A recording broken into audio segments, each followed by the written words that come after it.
Hello everyone, welcome to the QED Room. So dito sa video natin ito ay sasagutan natin yung isang tanong mula sa 12 PMO area stage noong 2009. So maraming salamat sa bumuo ng Philippine Mathematical Olympiad at sa Mathematical Society of the Philippines dahil hinayaan nilang gamitin itong tanong na to para sa video na ito. Okay, so narito yung problem. Okay, so determine all functions f from the set of positive real numbers to the set of real numbers such that f of 2009 is equal to 1 and f of x times f of y plus f of 2009 over x times f of 2009 over y is equal to 2 times f of xy for all positive real numbers x and y. Okay? So, meron tayong isang functional equation. So, kadalasan pag meron tayong mga functional equations, okay, ang ginagawa natin dyan is naghahanap tayo kadalasan ng values ng mga variables, okay, within the domain na pwede natin gamitin para mapasimple itong equation or para makahanap tayo ng additional na information. So aside from mga values ng mga variables, minsan pwede rin tayo mag-set ng mga relationship ng between the mga variables. Kagaya nito, meron kasi tayong dalawang variable na ginamit, si x at si y. So pwede tayo mag-set ng relationship. Halimbawa is pwede nating i-set si x is equal to y or x is equal to 1 over y or depende sa kung ano yung nakikita natin na magandang gamitin. Okay? As sa mga constants naman, pwede nating iset si x is equal to 0 or equal sa 1, ganun din si y. Okay, ito yung dalawang to, mga kadalasang ginagamit yung mga yan. Okay? Pero dito sa pagkakataong to, okay, kailangan natin tingnan, okay, lagi is yung domain ng f. Okay? So, tatandaan natin na any value ng x or ng y na isa-substitute natin or any relationship ng x and y na gagamitin natin, kailangan sigurado tayo na define yun sa domain. Okay? And sa pagkakataong to, ang domain natin is from 0 to positive infinity or open siya sa 0. So, ibig sabihin, siya nga yung set of all positive real numbers. Ibig sabihin, hindi kasama si 0. So, hindi natin pwedeng gamitin si 0 dito. Okay? So, in terms of constants, pwede natin gamitin si 1. Okay? And kung titingnan natin yung mga yung ating functional equation and yung given sa atin si 2009 and so siguro during the process ng ating solution, baka kailanganin natin na iset si x is equal to 2009 or si y is equal to 2009. Okay? So yan. Yan yung mga values ng x and y na pwede natin gamitin. Okay? So again, yung 1 kasi madalas siyang ginagamit kasi siya ay yung multiplicative identity. So medyo kung mapansin natin, meron tayong multiplication, okay, ng x and y. So kung gagamitin natin yung x is equal to 1 and y is equal to 1, mapapasimple kasi natin yung itong functional equation na ito. Okay? And itong 2009 naman, kung mapansin natin, given ka sa atin si f of 2009, so siguro maaari natin siyang gamitin later dito sa ating solution. Okay? So, sa ngayon, as first step, iset muna natin, okay? Okay, burahin muna natin itong ibang to. Okay? Sa solution natin, iset muna kaya natin si x is equal to 1 at saka si y din, sabay natin i-set sa 1. Okay? So, iset natin si x is equal to 1 and y is equal to 1. And tingnan natin kung ano mangyayari. Okay? So, meron tayong f of x is, ang x natin is 1 times f of y, which is 1 nga, okay, plus f of 2009 over 1, okay, times f of 2009 over 1 is equal to 2 times f of 1 times 1. And dito makikita natin kung ano yung advantage ng paggamit ng 1. Okay? So makikita natin itong f of 1 times f of 1 hindi natin alam. So f of 1 times f of 1 pwede natin siyang isulat as f of 1 quantity squared. And then dito, nung sinet natin ngayon si x at saka si y ng 1, mapapansin natin na itong 2009 divided by 1 is naging 2009 lang. Okay? So, ngayon, given kasi sa atin yung f of 2009, alam natin yung value niyan ay equal sa 1. So, ibig sabihin, itong f of 2009 divided by 1 is just equal to f of 2009 and equal siya sa 1. So, itong isang to, ganun din. So, meron tayong 1 times 1, which is equal to 1. Okay? And sa right hand side naman, meron tayong 2 times f of 1 times 1. So, 1 lang yan. So, meron tayong 2 times f of 1 sa right hand side na equation. And kung makikita natin, meron na lang tayong isang equation na may isang unknown. And yung unknown na yan is yung f of 1. And so, forma siya ng quadratic. Ibig sabihin, kaya natin siyang isolve kung meron man siyang real value. So, tingnan natin. Ang gawin natin is pagsamasamahin natin sa isang side yung lahat ng ating mga terms. Okay? And iwanan natin yung 0 sa kabila. So, ang gawin natin, mag-subtract tayo ng 2 times f of 1 from both sides. And i-rearrange natin. So, meron tayong f of 1 quantity squared minus 2 times f of 1 plus 1 is equal to 0. So, ngayon makikita natin, yung f of 1 na unknown is naka-squared minus twice noong f of 1 unknown nga plus 1. And itong formang to is kung familiar tayo, alam natin na siya ay perfect square trinomial lang. So, kaya natin siyang i-factor sa ganitong form. F of 1 minus 1 quantity squared. Okay, ito yung factored form tong left-hand side natin ay equal siya sa 0. Okay, so, given tong quadratic equation na to, alam natin na f of 1 minus 1 is equal to 0 and f of 1 is equal to 1. Okay? So, ngayon, nagkameron tayo ng information. Alam ngayon natin kung ano yung value ng f kapag yung ating domain is sa 1. Okay? Yung value ng ating domain is 1. Pero, hindi pa yan yung hinahanap natin. Hinahanap natin ano yung value or ano yung rule or yung equation para sa f of x or para sa f of y. Okay? So, ngayon, linisin mo natin yung board. Okay? Isulat natin yung additional information na alam natin. F of 1 is equal to 1. F of 1 is equal to, actually ito ay 1. Okay? So ngayon, kung mapansin natin, ang f of 1 ay equal sa 1, same siya ng f of 2009. So ibig sabihin, yung f of 1 at saka f of 2009, pareha siya ng value. Okay? So ngayon, tingnan natin, ano kaya yung susunod na maging step natin? Okay? So yung una, sinet natin ng sabay. Okay? Step 1, ginawa natin is sinet natin ng sabay sa 1 yung x at y. Sa step 2, since sabay natin isinet yung x at saka y sa 1, sa step 2, pwede natin gamitin yung setup na yung x lang yung gagawin nating 1 and yung y is kahit na anong number. Okay? Could be any real number. Or, sorry, it could be any positive real number. Okay? So, ibig sabihin, pwede natin siyang iwanan as variable and yung x, lahat palitan natin ng 1. So, tingnan natin kung anong mangyayari. Meron tayong f of 1 times f of y plus f of 2009 over 1 times f of 2009 over y ay equal sa 2 times f of 1 times y. Okay? Ngayon, alam natin na yung f of 1 ay equal sa 1. Ang f of 2009 divided by 1 ay equal sa 1 din. So, ito ipalitan natin ng 1. This is 1, this is 1. Okay, so matitira 1 times f of y is just f of y. Plus 1 times f of 2009 over y ay f of 2009 over y. And 2 times f of 1 times y is just y. Okay, so f of 2. 2 times f of y lang yung right hand side. Okay? Ngayon, meron tayong 2 unknowns bale dito sa equation na to. Single equation pero 2 yung unknowns. So, hindi natin masosolve yung mga yan. Okay, pero makakakuha tayo ng magandang relationship. So, makikita natin, meron tayong f of y sa kaliwa. Meron tayong f of y sa kanan. Pagsamahin natin siya.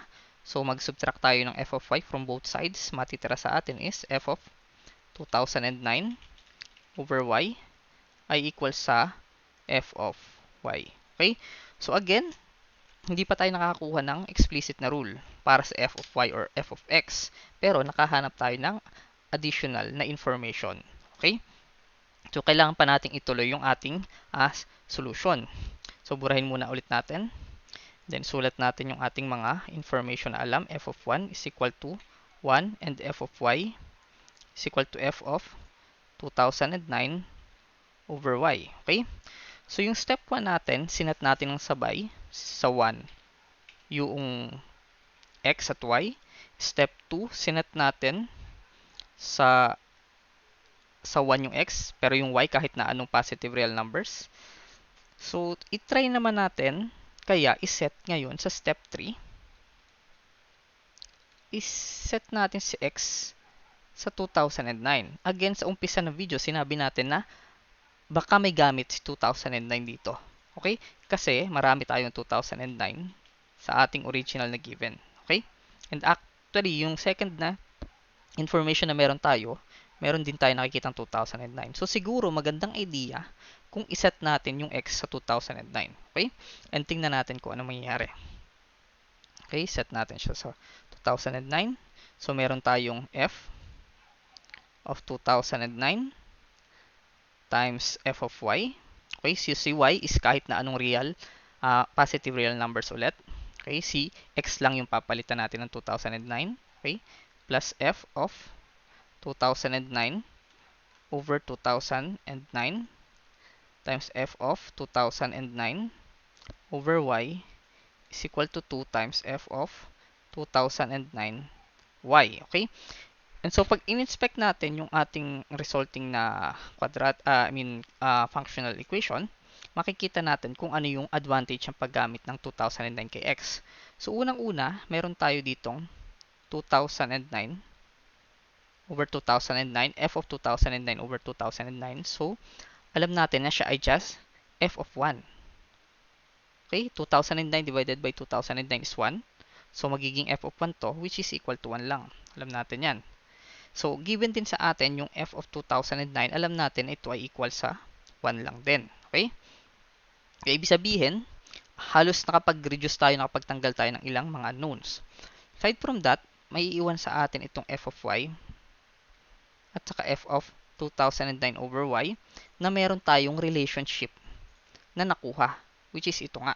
Okay? So, ngayon, isimplify natin itong yung equation natin. Tingnan natin. So, again, si f of 2009 is equal to 1. So, i-multiply natin siya sa f of y. Siya ay f of y lang. Okay?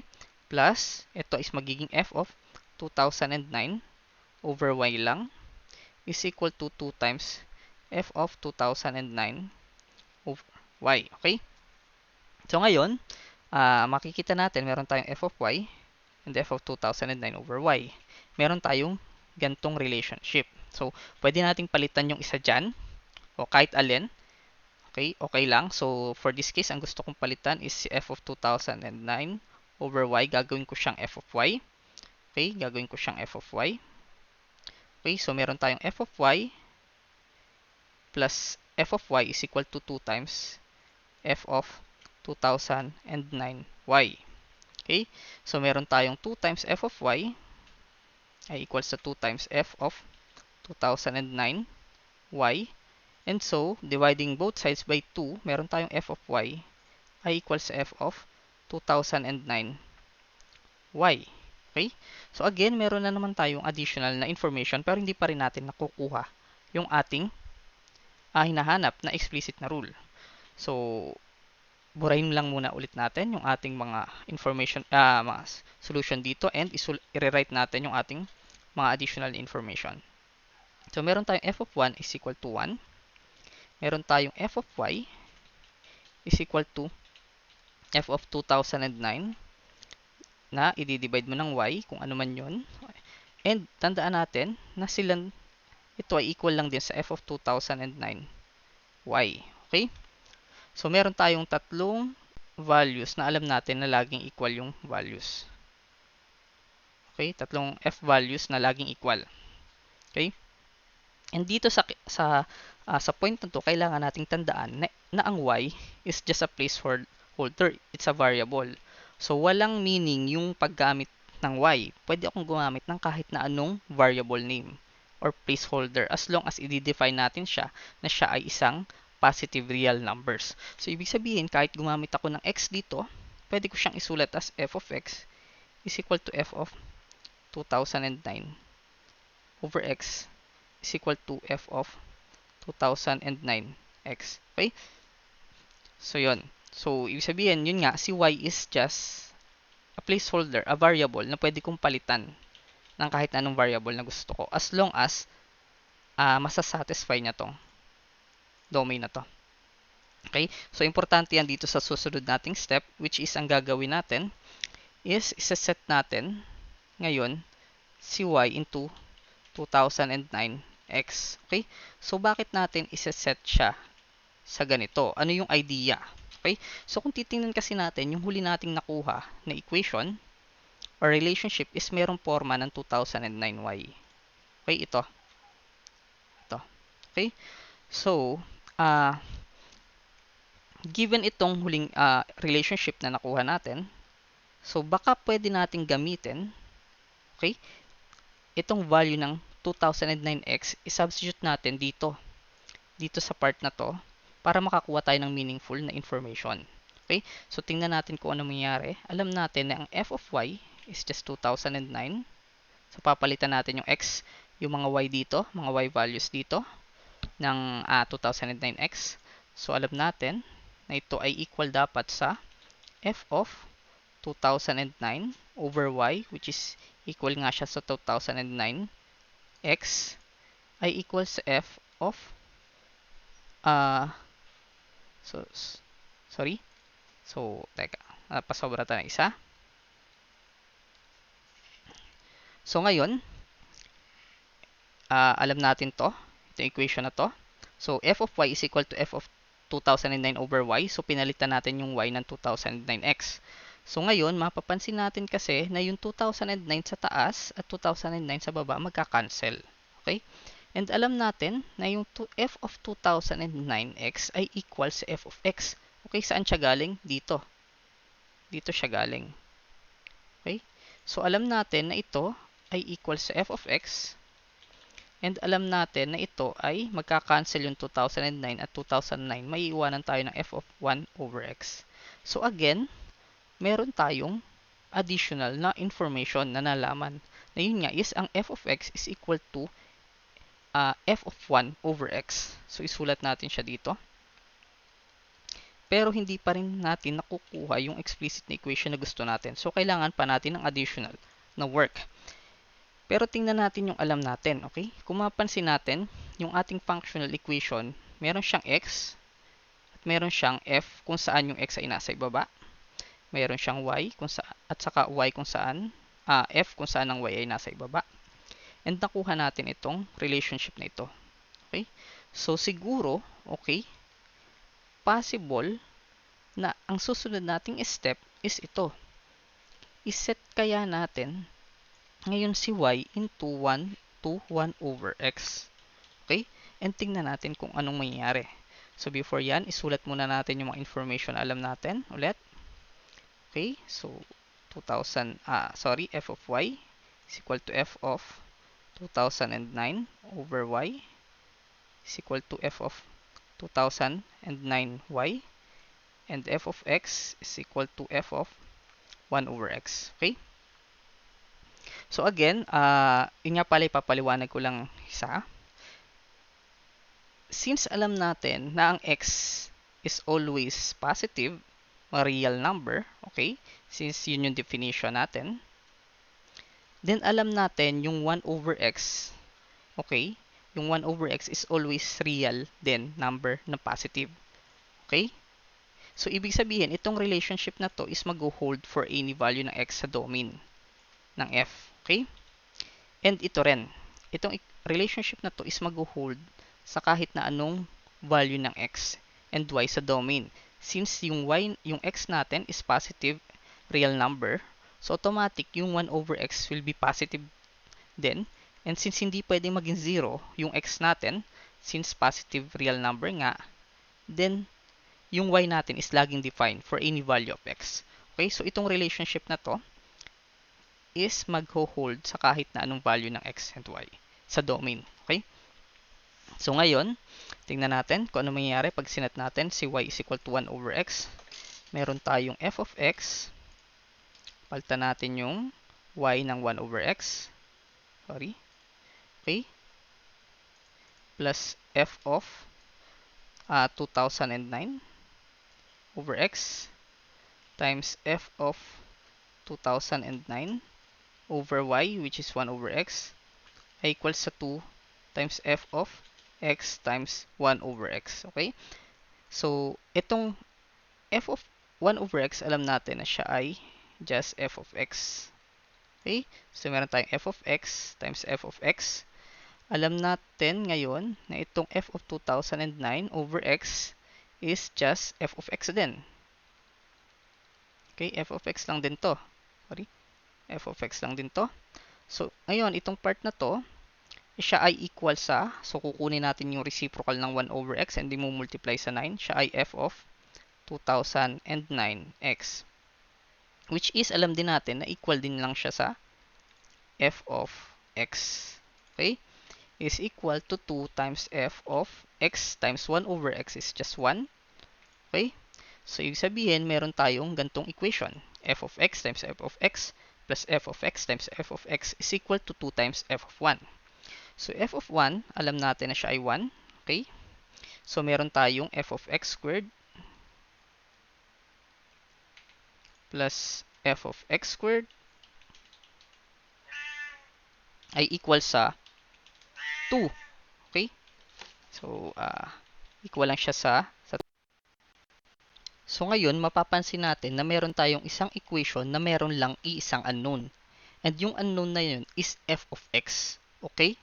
So, ang gawin natin, pagsamahin natin tong f of x at saka f of x squared at saka f of x squared, magiging siyang 2 times f of x squared is equal to 2. Divide natin ang both sides by 2. Mayroon tayong f of x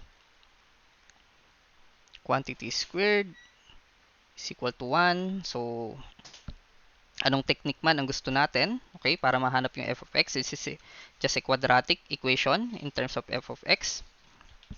Nalalaman natin na yung f of x ay pwedeng positive 1 or f of x ay equal sa negative 1. Okay?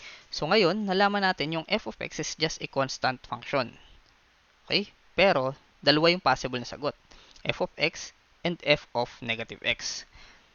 Pero ngayon, tingnan natin mabuti. Ang sabi, it's either yung f of x natin ay equal sa 1 for all x.